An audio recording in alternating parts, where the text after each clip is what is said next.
My name is Amelia, and this is the story of how my world shattered and how I pieced it back together with a revenge so sharp it felt like art.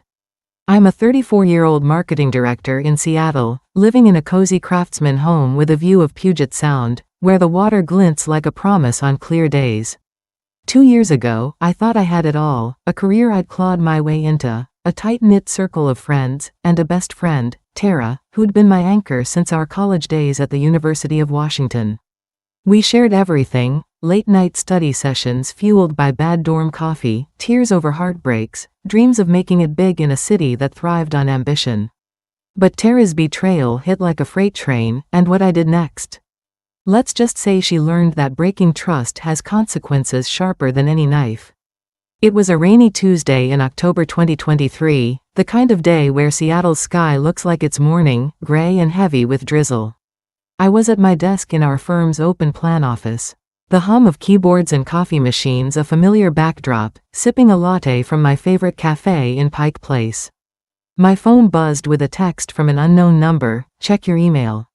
You deserve to know." My gut twisted, a cold knot forming. I opened my inbox and found an anonymous message with a screenshot of a private chat between Tara and my boss, Michael. The words swam as I read them, my breath catching. Tara, my supposed sister, had been feeding Michael my marketing strategies, passing them off as hers to land a senior role at our rival firm, Pinnacle Media, where she'd secretly accepted a job. Worse, she'd mocked me in the messages, calling me naive and too trusting, laughing about how I'd never suspect her. Amelia's so caught up in her work, she doesn't see what's right in front of her, one message read. My hands shook as I scrolled. There were months of chats, every campaign idea I'd shared with her over wine, every late-night brainstorming session. Weaponized against me, I felt like the air had been sucked out of the room. Tara knew how hard I'd fought to climb the ladder in this cutthroat industry. She'd been there when I pulled all-nighters, refining pitches until my eyes burned, when I doubted myself after rejections, when I celebrated small wins with cheap champagne. She'd sat across from me at my kitchen table, nodding as I sketched out campaigns, her eyes bright with what I thought was support. And now? She'd sold me out for a corner office and a title. I sat there, rain tapping the office window, my latte growing cold, as my trust in her crumbled like ash. But the hurt wasn't the worst part. It was the humiliation. Michael had presented my ideas as his own in board meetings, earning praise while I was passed over for a promotion I deserved. Tara's betrayal didn't just break my heart, it threatened to derail my career, my dreams, everything I'd built. I didn't confront her, not yet. That night, I drove to the waterfront, parked near the Ferris wheel, and cried until my throat was raw. The city lights blurred through my tears, each one a reminder of the future Tara was trying to steal. I felt foolish, small, like the naive girl she'd called me. But as the sobs faded, something else took root, resolve.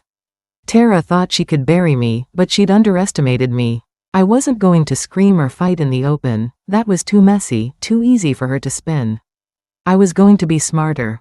I was going to make her regret it, not with violence or drama, but with a precision that would cut deeper than any words. The next few weeks were a fog of pain and planning.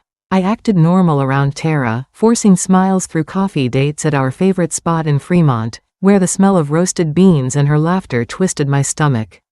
She'd talk about her big plans with a coy smile, and I'd nod, hiding the storm inside me. I needed to understand her game, to know how far she'd gone. I started digging into her digital footprint, something I'd never thought to do in our decade of friendship. Using a burner account, I followed her on X, where she was careless, posting cryptic updates about her big move and outsmarting the competition. One post read, "New chapter, new heights. Watch me soar. #boss moves." Each word was a jab, but it also gave me insight. She was confident, cocky even, and that was her weakness. Her LinkedIn was a goldmine. She'd already updated her profile to Senior Creative Director at Pinnacle Media, though she hadn't told me she'd left our firm. I also found her active in industry forums, bragging about her campaigns, my campaigns. The startup rebrand she'd stolen was the centerpiece, a bold, vibrant campaign I'd dreamed up for a local tech company focused on sustainable apps. I'd shared it with her over wine at her Capitol Hill loft, sketching logos on napkins, my voice alive with excitement. She'd nodded, asked questions, and I thought she was invested in my success. Now, she was pitching it as her own, set to unveil it at Pinnacle's industry gala in 3 months, a glitzy event where Seattle's marketing elite would gather. That gala, I decided, would be her stage and her undoing. My home became mission control. The cozy Craftsman, with its creaky hardwood floors, sage green walls, and view of the Sound, transformed into a war room. I'd sit on my couch, surrounded by notebooks, sticky notes, and empty coffee mugs, the glow of my laptop lighting up the night.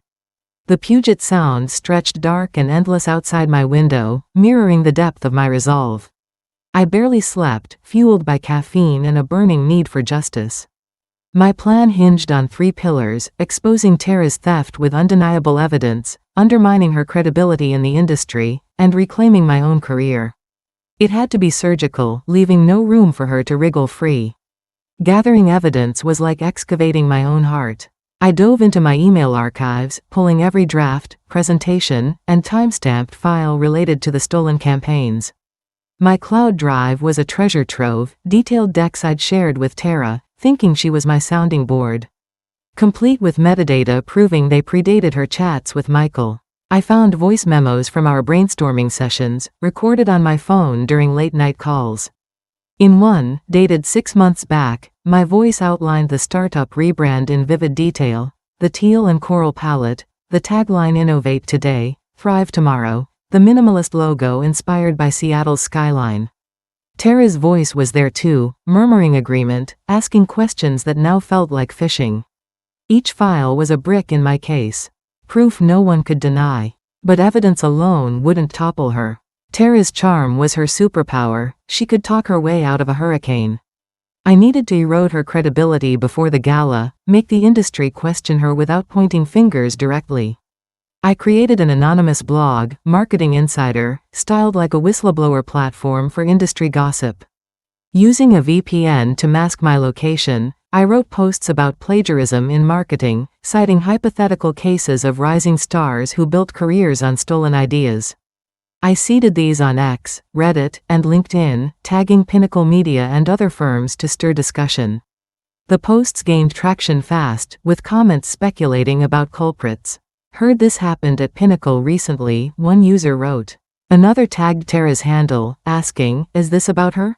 I stayed silent, letting the chatter grow. I wanted Tara to see it, to feel the walls closing in. To deepen the cracks, I leaned on my network. I met Jess, a former colleague now on Pinnacle's analytics team. At a dimly lit bar in Capitol Hill, all exposed brick and flickering candles. Over gin and tonics, I steered the conversation to Tara's new role. Jess, unaware of the betrayal, spilled that Tara was under pressure to prove herself at the gala. "She's acting like this campaign's her baby," Jess said, swirling her drink. "But some of us think it's too polished for her. She's not that strategic." I nodded, hiding my satisfaction. Doubt was already simmering at Pinnacle. My job was to turn it into a boil. Meanwhile, I worked to rebuild my own career. I couldn't let Tara's theft define me. I pitched a new campaign to my CEO, Diane, a sharp woman who valued results over office politics. I framed it as a fresh idea but wove in elements of my stolen work, knowing Tara couldn't claim it now. The campaign, a rebrand for a local coffee chain, leaned into Seattle's gritty, artisanal vibe. Think slate gray tones, handwritten fonts, and imagery of fog-draped forests. Diane loved it, assigning me a high-profile client and hinting at a promotion. I also hit the networking circuit, attending mixers in sleek downtown venues, shaking hands with execs while Tara's name started to buzz in the wrong context. At one event, I overheard someone whisper about her shady rise at Pinnacle. The tide was turning, and I hadn't even played my trump card. As the gala approached, I refined my plan to surgical precision. Pinnacle's event was at the Chihuly Garden and Glass Museum, a dazzling venue of swirling glass sculptures and mirrored floors. Where Seattle's marketing elite would gather under chandeliers and starlight. Tara's presentation of her campaign, my startup rebrand, would be the night's centerpiece. I secured an invite through a client, ensuring I'd be there, a shadow in the crowd. My weapon was a 5-minute video, a meticulously crafted exposé compiling my voice memos, emails, and drafts, narrated by me in a calm, unshakable tone. "This is the true origin of the campaign you're about to see," I said in the recording, laying out the evidence like a prosecutor. I tested the video obsessively, ensuring every frame was perfect, every timestamp clear. I also enlisted an ally, Ryan, the gala's AV tech, a lanky guy with a bored expression. I met him at a pre-event walkthrough, slipping him $200 and a USB drive. "Play this after the keynote presentation," I said, spinning a lie about it being a surprise tribute. He shrugged, pocketing the cash, no questions asked. The final touch was emailing the video to Pinnacle's CEO and board that morning, marked urgent with a subject line, "Regarding tonight's presentation." I didn't accuse Tara directly, the evidence did that for me. The gala night arrived, crisp and electric, the air humming with anticipation. I wore an emerald dress that caught the light like sea glass, my confidence a quiet fire burning beneath my skin. The Chihuly Museum was breathtaking, glass sculptures twisting like frozen flames, chandeliers casting rainbows across the crowd, the Seattle skyline twinkling beyond floor-to-ceiling windows. Tara was in red, radiant and smug, laughing with execs as she worked the room.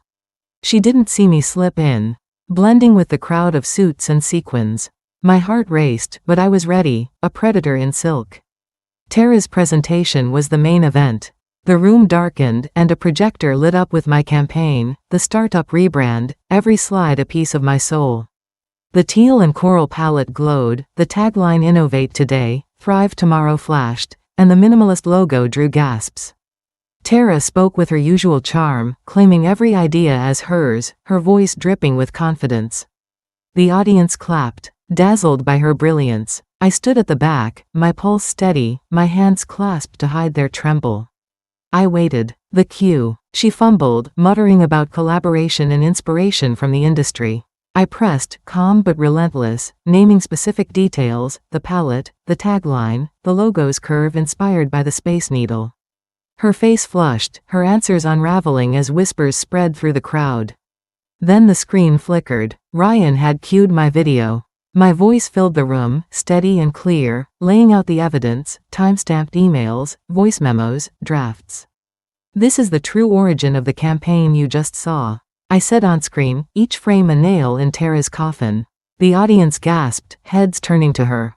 Pinnacle's CEO, in the front row, stared daggers, his jaw tight. Tara's face drained of color, her hands trembling as she gripped the podium. The video ended, and the room erupted in murmurs, phones lighting up as people typed furiously, likely posting to X. I didn't wait for the fallout. I walked out, my heels clicking on the polished floor, the cool night air hitting my face as I exhaled months of pain. By morning, X was ablaze. Pinnacle exec caught stealing campaign trended, with my blog posts fanning the flames. Screenshots of Tara's presentation circulated alongside my evidence, the hashtags #marketingethics and #expose the truth gaining steam. Tara was suspended pending an investigation, and Pinnacle's clients began pulling contracts, spooked by the PR nightmare. My firm launched an internal review, and Michael was demoted when my evidence implicated him too. Diane called me into her office. Her eyes sharp but warm. "You should have come to me sooner," she said, then offered me the promotion I'd been denied, a director role with my own team. My new campaign for the coffee chain won industry awards, my name finally in the spotlight where it belonged. Tara tried to reach out, leaving voicemails that swung from tearful apologies to defiant excuses. "You didn't have to ruin me," she said in one, her voice cracking. I deleted them without responding. She'd built her empire on my trust. And I'd dismantled it with truth. Last I heard, she'd left Seattle, her career in tatters, chasing a fresh start in some other city.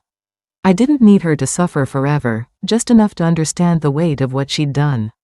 The months after the gala were a whirlwind of growth. I threw myself into my new role, leading a team of young marketers who looked to me with a mix of awe and curiosity. I mentored them the way I wished someone had mentored me, teaching them not just strategy but ethics, how to protect their work, how to spot snakes like Tara. My coffee chain campaign became a case study in industry publications, praised for its authenticity and bold visuals. I started getting calls from bigger clients, national brands, tech giants, each one a chance to stretch my wings further. My craftsman home felt like a sanctuary again. I'd sit on my porch, watching the sound shimmer, sketching ideas in a notebook that was mine alone. The sage green walls, once a backdrop to my pain, now held framed awards and prints of my campaigns. I started hosting small gatherings, game nights with Jess and other colleagues, brunches with new friends from the industry. One night, a quiet copywriter named Liam joined us, his dry humor and sharp insights catching my attention. We started meeting for coffee, then hikes in the Olympic National Forest, where the mossy trails and crashing waves felt like a reset. He didn't push me to open up, but when I shared my story, he listened, his hand steady on mine. "You're unstoppable," he said. And for the first time, I believed it. I reconnected with old friends, too, like Maya, a college buddy who'd moved to Seattle and sensed I'd been distant. Over pancakes at a diner in Ballard, she said, "You're different now. Stronger, but softer too." She was right. I'd learned to guard my trust without closing my heart.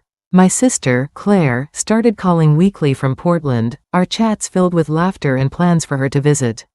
We'd walk the waterfront, eat fish and chips, and talk about everything but the past. Those moments, simple and warm, stitched me back together. I also found solace in new rituals. Mornings became sacred. I'd brew coffee, sit on my porch, and journal, letting my thoughts spill onto the page. I wrote about the hurt, the anger, but also the hope. I forgave myself for trusting Tara, for not seeing her for who she was. That trust wasn't weakness, it was proof of my openness, my belief in people. I just learned to be wiser about who I let in. Creatively, I pushed boundaries. I took on a pro bono project for a local women's shelter, designing a campaign to raise funds for their programs. The work was raw, emotional, with stark black and white visuals and stories from survivors. It won a local award, but more than that, it reminded me why I loved marketing. It could tell stories that mattered. I also started experimenting with motion graphics, teaching myself After Effects to add animation to my campaigns. It was daunting, but every late-night tutorial brought me closer to a new kind of mastery. The betrayal changed me, but it didn't break me. I'm more discerning now, listening to that gut instinct when something feels off, a client's vague brief, a colleague's too smooth smile. I document everything, not out of paranoia but clarity. My team respects me for it, and I've built a reputation as someone who's fair but fierce. I've also learned to celebrate my wins without fear. When my coffee chain campaign hit billboards across Seattle, I stood in front of one, snapped a photo, and sent it to my sister. "This is me," I wrote. She replied, "Damn right it is." The aftermath of the gala wasn't just about professional wins, it was about rediscovering who I am. I started volunteering at the women's shelter, not just designing but helping with events, meeting women whose stories of survival mirrored my own in quieter ways. Their resilience inspired me, reminding me that pain is universal, but so is strength. One woman, Sarah, told me over coffee how she'd rebuilt her life after leaving an abusive relationship. "You don't just survive," she said, her eyes steady. "You create something better." Her words became my mantra, a reminder that my story wasn't about Tara, it was about me. I also dove deeper into Seattle's creative scene, attending art walks and pop-up galleries, finding inspiration in places I'd overlooked. At one event, I met a muralist named Elena, whose vibrant street art captured the city's soul. We collaborated on a project for a local brewery, blending her bold murals with my campaign designs. The result was a visual explosion, bright hops and misty mountains, that became the brewery's signature look. Working with Elena taught me the power of collaboration done right, with mutual respect and shared vision. It was a stark contrast to Tara's betrayal, a reminder that not everyone takes, they give, too. My relationship with Liam grew, slow and steady like a tide. We'd wander Pike Place Market, sharing pastries and debating the best coffee roaster, or drive to Bainbridge Island for quiet evenings watching the sunset. He shared his own scars, a failed startup, a mentor who'd taken credit for his work, and it bonded us, two people who'd learned to rebuild. "You didn't just beat Tara," he said one night, as we sat on my porch with beers, the sound glittering below. "You built something she can't touch." His words settled into me, a quiet truth I was starting to own. I also started a side project, a blog of my own, not anonymous this time, but under my name. I called it Truth in Design, a space to share lessons from my career.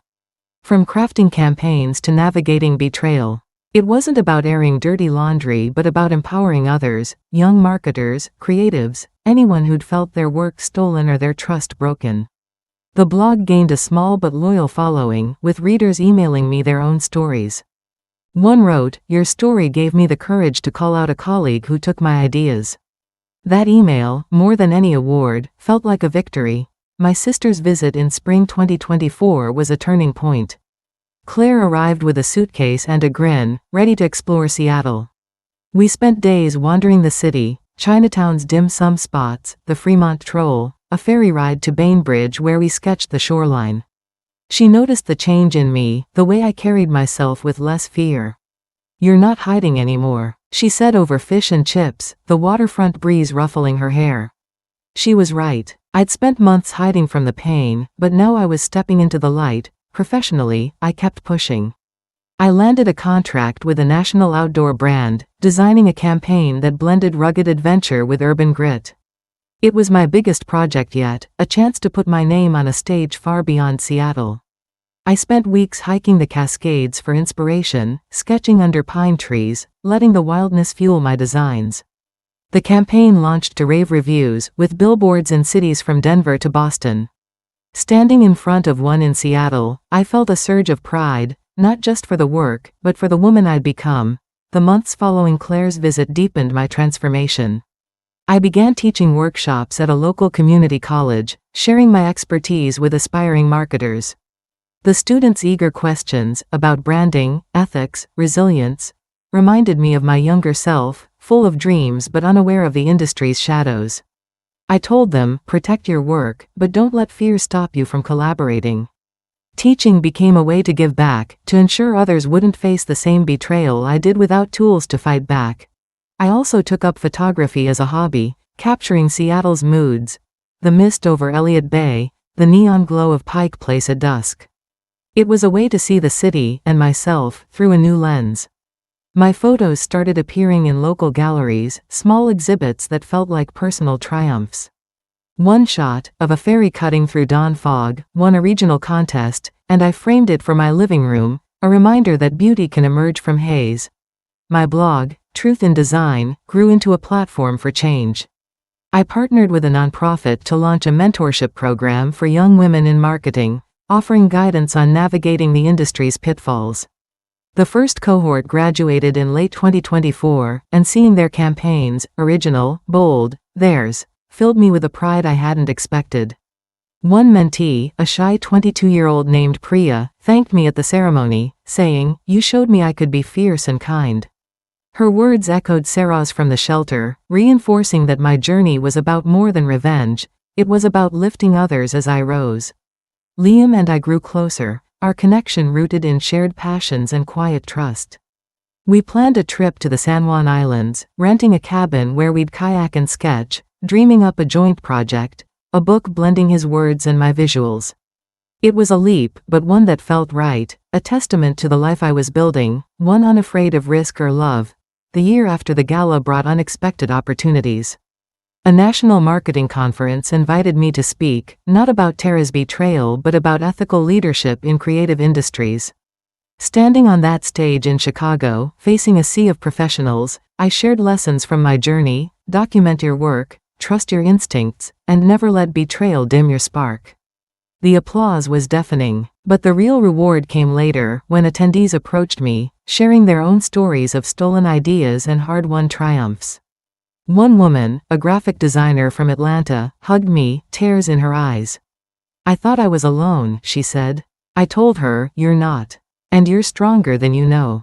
Back in Seattle, I expanded my mentorship program, securing funding from a local tech firm to offer scholarships. I named it Spark, a nod to the light Tara tried to steal but couldn't extinguish. The program grew, attracting applicants from across the Pacific Northwest, each one a reminder of why I kept going. I also joined a board for a local arts nonprofit, advocating for emerging creatives to have spaces to showcase their work. It was exhausting but fulfilling, a way to channel my energy into building rather than tearing down. My photography hobby turned semi-professional when a local magazine commissioned a series on Seattle's waterfront. I spent weekends shooting, capturing fishermen at dawn. Kids chasing seagulls, the city's pulse in every frame.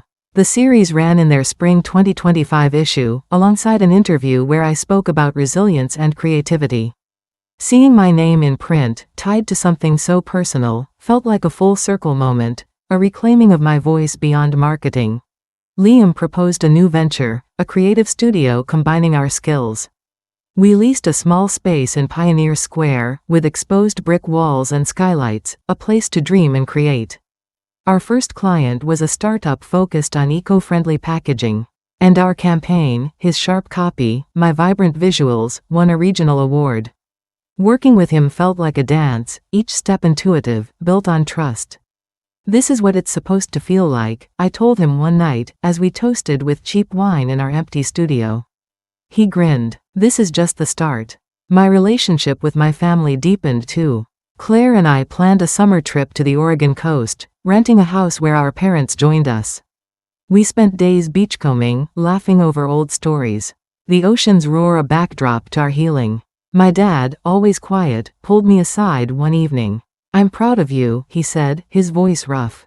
"Not just for winning, but for staying you." His words carried me for weeks. As 2025 unfolded, I felt a shift. The pain of Tara's betrayal was a scar, not a wound. I'd turned it into fuel, building a life richer than I'd imagined. My national campaign for the outdoor brand launched, its rugged imagery splashed across Times Square, a surreal milestone. I flew to New York for the unveiling, standing in the crowd as my work lit up the city. A stranger next to me said, "Whoever made that, they're going places." I smiled, silent, knowing I already had. Looking back, the pain of Tara's betrayal was a crucible. It burned away my naivety, leaving something stronger in its place.